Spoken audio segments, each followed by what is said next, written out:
అయితే రెండో జాబితా రిలీజ్ అయింది సార్. 8 మంది పేర్లు కూడా ఖరారయ్యాయి. దీనిలో విచిత్రంగా రంజిత్ రెడ్డి, సునీత మహేందర్ రెడ్డి, పసునూరి దయాకర్ అండ్ దానం నాగేందర్ పేరు కూడా ఇప్పుడు వినిపిస్తుంది సార్. అంటే భారతీయ జనతా పార్టీలో చాలామంది బీఆర్ఎస్ సిట్టింగ్ ఎంపీలు వెళ్ళిపోయారు, అక్కడ టికెట్లు తెచ్చుకున్నారు. ఓవర్ నైట్ వెళ్ళిపోయిన వారికి బీజేపీ టికెట్లు ఇచ్చింది. కానీ కాంగ్రెస్ పార్టీ ఇక్కడ అధికారంలో ఉన్న కాంగ్రెస్ పార్టీకి కూడా ఈ పరిస్థితి ఎందుకు వచ్చింది? పక్క పార్టీల నుంచి తీసుకుని అన్నట్లు బీజేపీ అభ్యర్థులు లేరు, ఓట్లు ఉన్నాయి కానీ అభ్యర్థులు లేరు. బీజేపీకి నాయకత్వ కొరత తీవ్రంగా ఉంది. ఎందుకంటే ఓట్లు వచ్చేది రాష్ట్రంలో బీజేపీ బాగా ఎదగడం వల్ల కింది స్థాయి నుంచి కాదు. అక్కడ ముఖ్యంగా పార్లమెంట్ ఎన్నికల్లో, అసెంబ్లీ ఎన్నికల్లోనైనా బీజేపీ తన ఆర్గానిక్ గ్రోత్ను చూపెట్టచ్చు. లోక్సభ ఎన్నికలకు వచ్చే వరకు బీజేపీ బలం పెరిగి ఓట్లు రావడం కాదు, అది మోడీ ప్రభావంతో ఓట్లు రావడం. అంటే సంస్థాగతంగా బలం పెరిగో క్షేత్రస్థాయిలో బలం పెరిగి ఓట్లు రావడం కాదు.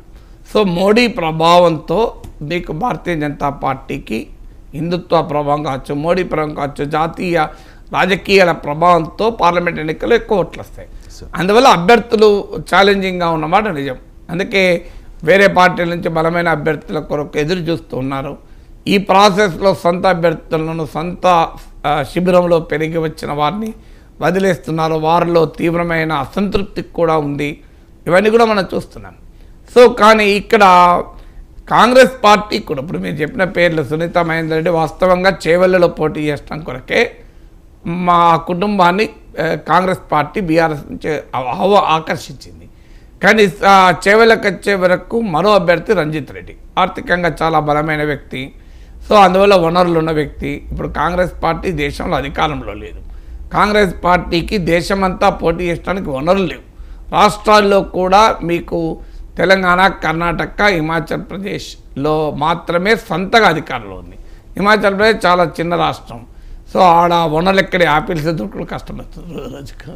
సో అందువల్ల అనివార్యంగా అభ్యర్థులు బలమైన అభ్యర్థులు అంటే పలుకుబడి కలిగిన అభ్యర్థులు, మంది బలం, ధన బలం, అన్ని బలాలు ఉన్న చతురంగ బలాలున్న అభ్యర్థులు పెట్టుకోవాలి. సామాజిక ఈక్వేషన్స్ను కలుపుకోవాలి. అందువల్ల ఇప్పుడు హైదరాబాదు రంగారెడ్డిలో కాంగ్రెస్ పార్టీ సరైన పర్ఫార్మెన్స్ కూడా చూపలేదు. మీకు అసెంబ్లీ ఎన్నికల్లో కూడా ఈ బలహీనత కనిపించింది. ఇప్పుడు మీరు చెప్పిన నలుగురిలో 3 హైదరాబాద్ అండ్ అరౌండే. ఇప్పుడు సునీత మహేందర్ రెడ్డి వాస్తవంగా చేవెళ్ళ అనుకున్నారు, ఇప్పుడు మల్కాజ్గిరి అని వార్తలు వస్తున్నాయి. సో అక్కడ చేవెళ్ళలో రంజిత్ రెడ్డి, మీకు సికింద్రాబాద్లో రామ్మోహనో, దానం నాగేంద్రో, యాక్చువల్గా అంజన్ కుమార్ యాదవ్ ఉన్నాడు ఆల్రెడీ. కానీ ఆయన కొడుకు ఇటీవల రాజ్యసభ సీట్ ఇచ్చారు కనుక అంజన్ కుమార్ యాదవ్ కాక మరో అభ్యర్థి అని. సో అందువల్ల ఈ 3 సీట్లు కూడా సిటీ బేసిస్ సీట్లు మీరు గమనిస్తే. అందువల్ల అక్కడ బయట వాళ్ళ గురించి ఏం ఆలోచిస్తారు. ఖమ్మంలో వేరే పార్టీ నుంచి ఎవరైనా వస్తారా అని చూస్తలేదు కదా. నల్గొండలో వేరే పార్టీ నుంచి ఎవరైనా వస్తారా అని కూడా ఇంకా చూడొచ్చేమో కానీ ఖమ్మంలో చూస్తలేదు. అందువల్ల కాంగ్రెస్ పార్టీకి హైదరాబాద్ సిటీ అండ్ అరౌండ్ ఏరియాస్లో ఓట్లు పడలేదు. ఇప్పుడు మహబూబ్ నగర్ వచ్చింది ఫస్ట్, అందరికన్నా ముందు ప్రకటించారు వంశీ చంద్రారెడ్డి.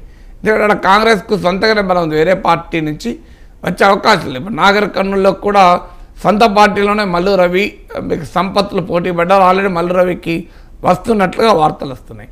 ఇంకా బీఆర్ఎస్ అన్న ఆర్ఎస్ ప్రవీణ్ కుమార్ను తీసుకొని అక్కడ పోటీ పెట్టింది, కానీ కాంగ్రెస్ సొంత అభ్యర్థులే పెట్టింది.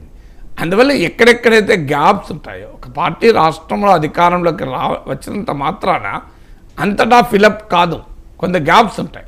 సో ఇక్కడ గ్యాప్స్ ఉన్న చోట ఇతర పార్టీల నాయకుల్ని తీసుకొని వారికి అభ్యర్థి ఇవ్వడం ద్వారా అదనంగా కలిసి వస్తుంది అనేది బహుశా వ్యూహంలా కనబడుతుంది. దాంతోపాటు కొన్ని ఈక్వేషన్స్, ఇప్పుడు సికింద్రాబాద్ ఉంది, అక్కడ ఒక బీసీ అభ్యర్థిని పెట్టడం ద్వారా బీసీ ఓటింగ్ కనుక మీరు చూస్తే, మీరు అసెంబ్లీ ఎన్నికల్లో poll studies SC ST vote బాగా కాంగ్రెస్కు పోలేదు. మైనారిటీ ఓట్లో ఒక చంక్ అంటే బీఆర్ఎస్కు కొంత, బీఆర్ఎస్ నుంచి కొంత లాక్కోగలిగింది, మొత్తం లాక్కోలేకపోయింది.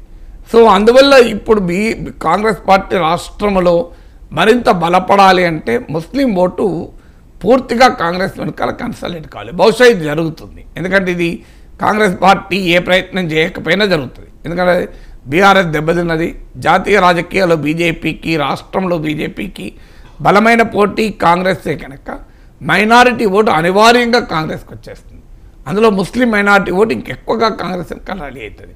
ఇక మిగిలిందల్లా బీసీ ఓటు. సో ఈ బీసీ ఓట్ను అట్రాక్ట్ చేయడం అనేది చాలా చాలా కీలకమవుతుంది. అందుకే మీరు చూడండి, దేశంలో కూడా మేము రిజర్వేషన్ల పైన 50% పరిమితి ఎత్తివేస్తామని కాంగ్రెస్ మేనిఫెస్టోలో చెప్తోంది. ఎక్కడ రాష్ట్రంలో బీసీ ఓట్లో భారతీయ జనతా పార్టీ కూడా గణనీయంగా తెచ్చుకుంది. అక్కడ వారు బీసీ ముఖ్యమంత్రి అనడమా, బండి సంజయ్, ఈటల రాజేందర్, ధర్మపురి అరవింద్, ముఖ్యంగా బండి సంజయ్ రాష్ట్ర పార్టీ అధ్యక్షుడు అయ్యాక మీకు బీసీ ఓట్లో సిగ్నిఫికెంట్ షిఫ్ట్ బీజేపీకి వచ్చింది. అందువల్ల ఇప్పుడు బీసీ అభ్యర్థుల్ని కూడా రంగంలో దించేటువంటి ప్రయత్నం.